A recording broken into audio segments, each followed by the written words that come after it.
What's up, people? Happy Friday.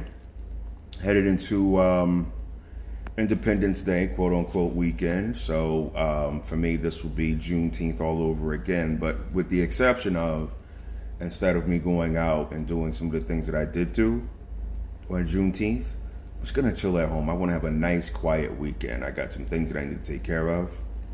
So I think it's just best that I kind of focus on those things and, make sure that I take care of my responsibilities. Wow, there's been so much that's been going on lately, So I'm just kind of just in my own bubble and maybe just kind of see what y'all lying about today. What y'all lying about today, man? I don't know. What time is it? I think my workday is done in about 2 hours. I'm logging out at noon and I'm done. I'm done with it.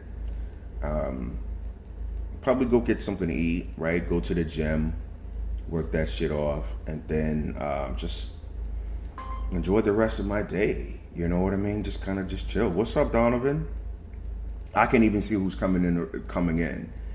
That's how fucked up this Facebook shit is. Like, I can see people on the live, but I can't see who's in the actual room. So, I don't know. Let's see. Do I need to press something? I don't know. I can't see shit, y'all. Okay, there it is. It's late. It's a delay.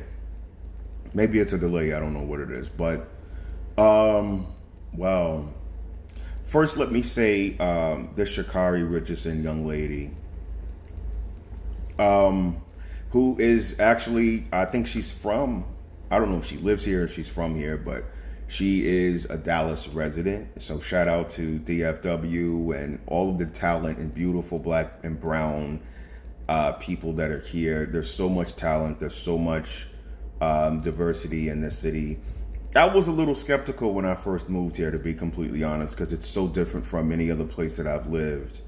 After spending quite a bit of time on the East Coast, moving here from New York, it was a little bit of I don't know, this time around it just seemed a little bit interesting, right? After just kind of moving all of these different places and settling here, it's just been really interesting. But again, shout out to the people in Dallas. It's been about 7 years now, I believe, since I've moved from New York here. So it's been an interesting journey, and it has totally taken a lot of patience for me to come and settle. And throughout, settling here and getting acclimated to some people, the environment and everything, Dallas is not really a bad place to live once you really get over the difference of culture and you got to be able to appreciate it for what it is. But it's a different dynamic, people here. You know what I mean? But Sha'Carri, I hate, number one, they did not say that she was completely disqualified from the Olympics. They said it's a possibility. I know sometimes when you are going through certain things, I know what it's like to lose a parent. I lost my father about a year and a half ago. September will be the 2-year anniversary.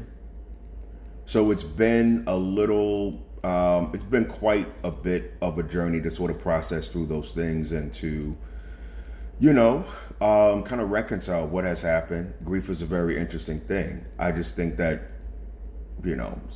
I don't know, like me burying a parent, but I'm older. I was 37 when I lost my father. She's a young lady. And so there are different dynamics that I think that are at play here in terms of reconciling what she should and should not have done in comparison to losing parents. But I can tell you that even at 20 years old, even at 20, I may not have had the Olympics on my plate, but I certainly had a lot of big shit that I have to deal with. And I got to tell you, there ain't no amount of marijuana on the planet that would risk me losing all of that. And I think that maybe the reason why is because I had a support system. I had my parents that were very intricate, and would have been intricate in my life had I, or, faced something of that magnitude.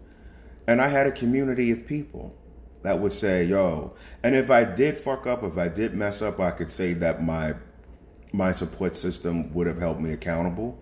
My father has certainly told me in the past when I was making decisions, when I was arrested, no, leave his ass in there. I'm not coming to get you out this time.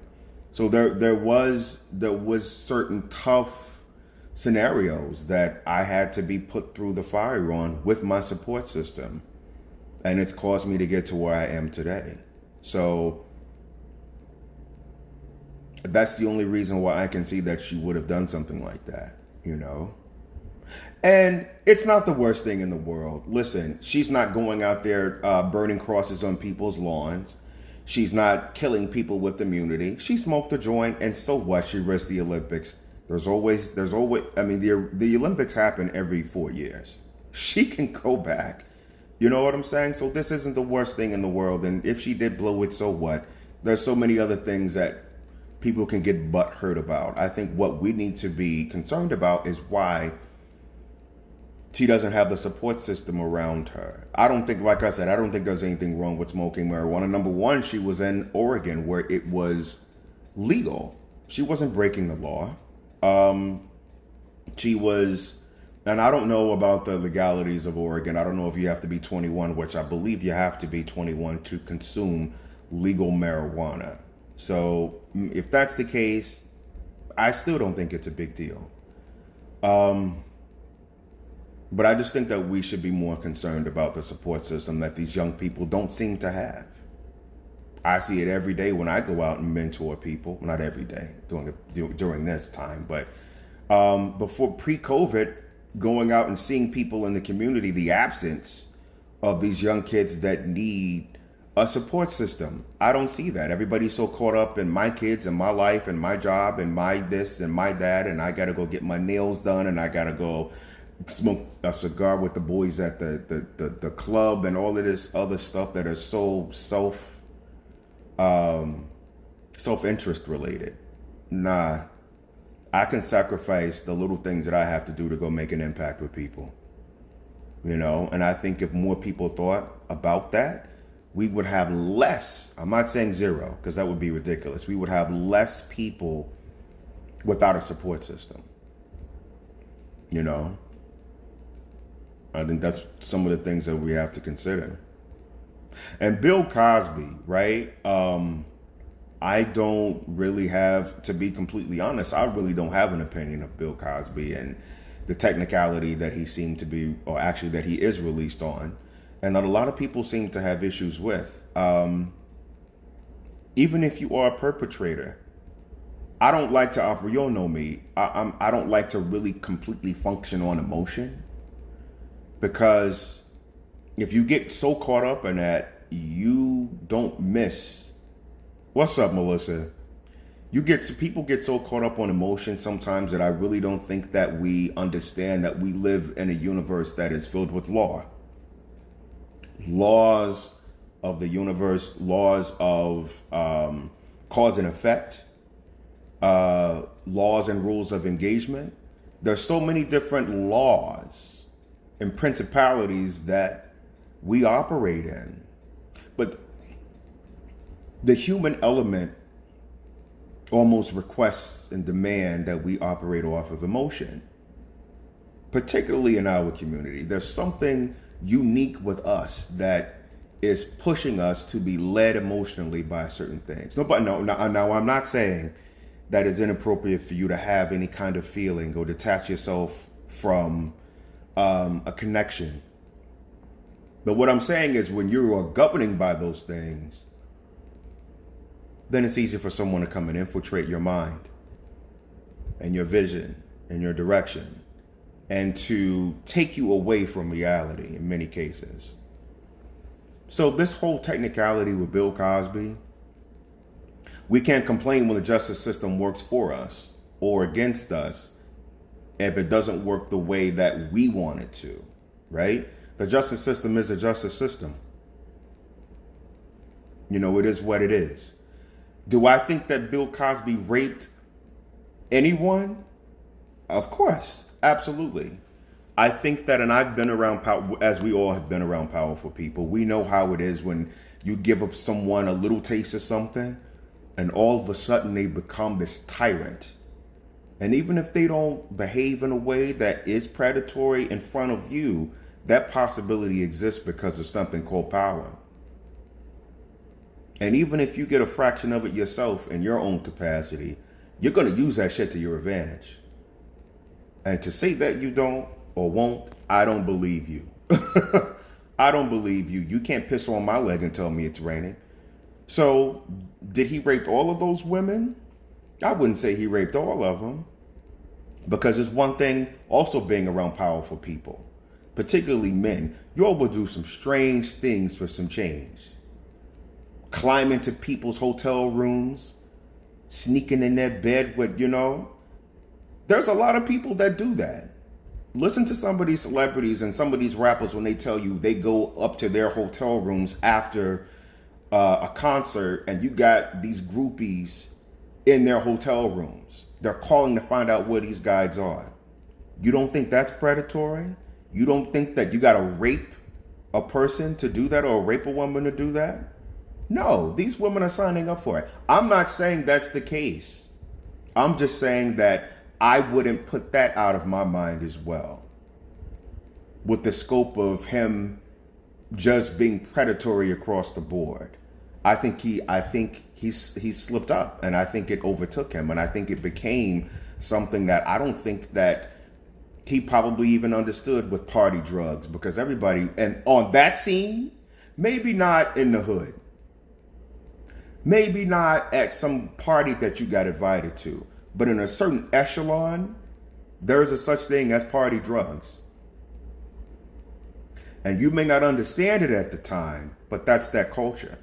And if you don't understand the culture, then you're going to have opinions that are not necessarily accurate, because that's what that culture was. And that's what that time was. You knew what you were doing when you were taking preludes or quaaludes or whatever that stuff is. Preludes, Jesus. Quaaludes. You knew what that shit was. You don't take it because you're trying to study for an exam. So, at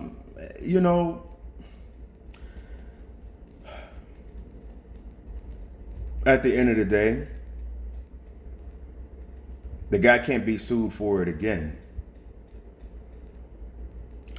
So, if first of all, I don't think that he's, whatever.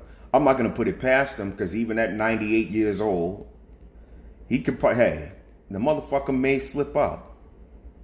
But you better watch yourself. And Bill Cosby is not just an anomaly. There's a lot of men, there's a lot of women out there that will take sexual advantage of you.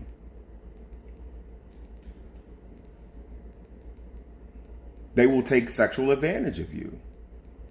So if you don't know the signs, you better get very comfortable with figuring out what those are. Because I think my central message here is about having a support system, having a community that's going to protect you. You better get the right people on your team so you can get schooled to the business. Now, you can come to my platform because I'm going to tell you motherfuckers how it is. But at the end of the day, we really, really, really have to build an army and a strong support system around us. People that's going to school us on the world that we live in, because nobody knows everything. But I love surrounding myself with some really, really smart, effective, strategy-oriented OGs, because they're going to really give you the game and drop that knowledge. You'll have a good day.